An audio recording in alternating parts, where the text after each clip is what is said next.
你好，我係楊明霞醫師。喺中醫角度嚟講咧，肝係主藏血同埋疏泄嘅。藏血嘅意思咧，即係話儲存血液，可以幫助咧我哋調節翻血液去身體唔同嘅地方啦。咁同埋另一方面咧，亦都可以幫助咧我哋氣嘅運動，幫助疏泄翻我哋嘅氣機。咁氣機嘅運動如果正常嘅話咧，我哋嘅身心咧自然係會舒暢啦。相反，如果肝氣鬱結嘅人咧，咁相對嚟講咧，會容易唔開心啦，容易鬱悶情緒嘅。咁另一方面咧，如果肝血虛嗰啲人咧，會令到自己面色比較差，咁同埋咧個人血氣咧都比較弱一啲嘅。咁另一方面咧，膽係幫助我哋消化嘅，係中正之官，不偏不倚，可以幫助咧肝主決斷嘅一啲功能。咁所以咧，如果肝膽運作正常嘅話咧，都可以令到咧我哋更加知道咧點樣去做決定。咁同時咧，亦都會令到我哋好心情嘅。以下落嚟咧，呢幾組嘅動作咧，可以幫助我哋疏肝理膽之餘咧，亦都可以強化翻肝膽嘅。每日營營役役咁樣工作咧，平時不妨咧就買份小禮物獎勵一下自己，嚟到增加自己嘅幸福感。咁所以咧，今次咧我同大家準備咗一個精美版嘅 USB， 裡面咧就有高清版嘅滋養身心藝術文化雅集嘅影片，主題咧就係淨化心靈，活出真我。今年嘅年初，我喺香港藝術中心嗰度咧第一次演出古琴同埋中國舞嘅，咁有我對於淨化心靈嘅一啲分享。當日咧好多謝蛋哥鄭丹瑞先生咧做當日嘅司儀，觀眾咧反應非常之熱烈，佢哋都講咧好有得着，所以咧我就輯錄咗喺呢個 USB 裡面咧就同大家分享啦。呢個亦都係我哋今次瑤池漢方慈善基金嘅義賣項目嚟嘅，希望大家多多支持啦。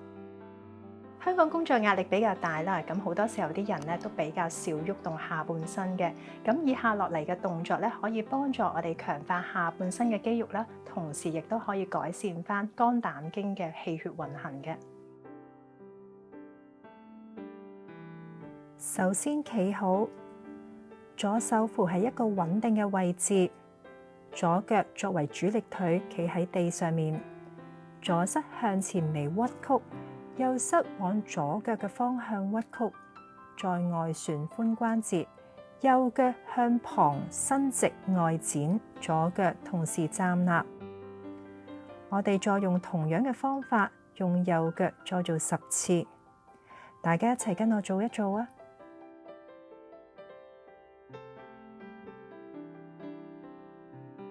肝膽經咧所行經嘅位置咧就係胸腔呢部分嘅，咁有時如果我哋情緒唔好嘅話咧，都會有啲胸悶嘅情況。咁以下落嚟呢個動作咧，可以幫助我哋改善情緒之餘咧，亦都可以幫助咧我哋疏肝理膽，改善翻我哋氣血嘅運行嘅。首先企直，雙手放喺身嘅兩邊，展開，扶喺穩定嘅位置。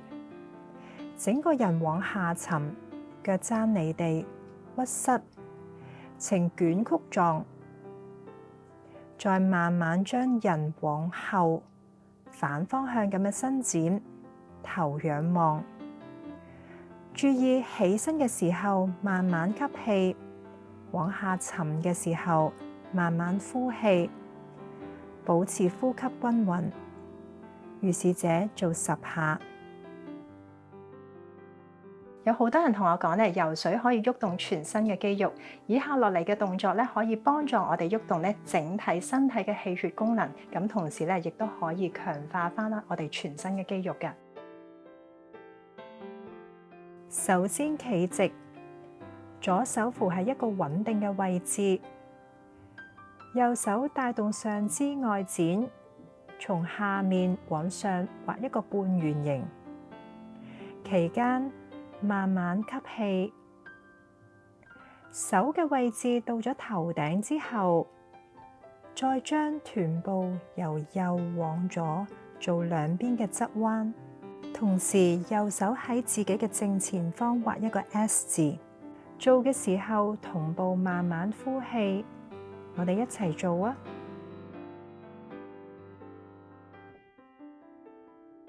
然後再用同樣嘅方法，喺左側做10次，記得保持呼吸均勻。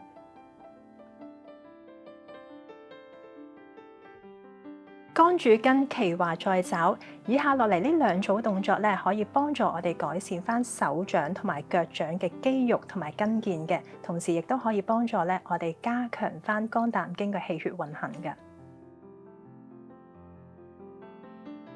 首先將手指屈曲，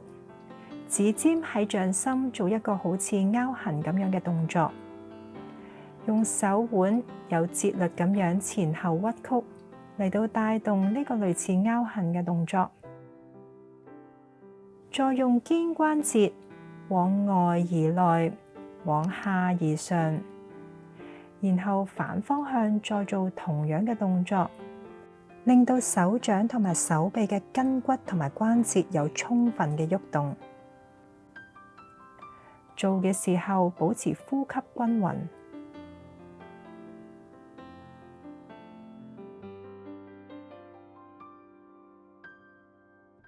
做呢個動作嘅時候，最緊要咧上身放鬆咁樣坐喺凳上面，手放喺兩邊，用右腳嘅腳掌執起乒乓波放喺一個位置。記住做嘅時候要保持呼吸均勻。喺做動作之前咧，我自己習慣咧就會用我自己所研發嘅呢個經絡按摩霜，搽嘅時候咧就會係按壓之餘咧會拍一拍嗰啲經絡，咁再做嗰啲動作咧就會有事半功倍嘅作用噶啦。呢個經絡按摩霜咧就係今次瑤池漢方慈善基金嘅義賣項目嚟嘅，希望大家多多支持啦。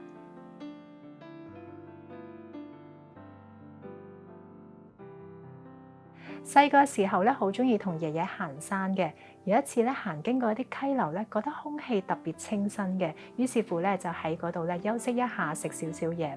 咁冇耐咧，我哋繼續行咧，就行經過一啲沼澤，覺得異常好臭喎。咁爺爺咧就同我講話：阿妹啊，其實你知唔知點解溪流嘅水附近咧都係空氣清新，而沼澤嘅水咧附近咧都係有陣臭味咧？其實咧中國人咧就有句説話講：流水不腐，狐書不到。意思即係話咧，喐動嘅水咧其實係冇臭味嘅，反而咧唔喐動嘅水就係有臭味嘅。其實人嘅身體都係一樣，如果我哋唔喐動嘅話咧，我哋筋骨關節呢啲位置氣血運行唔通暢咧，就會導致有痛症啊、疾病嘅產生。咁相反嚟講咧，如果我哋多啲喐動嘅話咧，我哋身心愉悅，身心咧會健康好多㗎。因為爺爺呢句説話咧，成日都會提醒自己，就算幾忙工作都好咧，都會抽5至10分鐘嘅時間做一做拉筋嘅運動嘅。咁大家咧不妨跟我做一做呢啲經絡操啦。我成立呢個瑤池漢方慈善基金咧，就想紀念我呢位咁有智慧嘅爺爺，同時將中醫養生嘅概念宣揚出去，令更加多人受惠。終極目標咧，就想興辦一間以中醫為理念嘅老人護理中心，希望大家多多支持，慷慨解囊。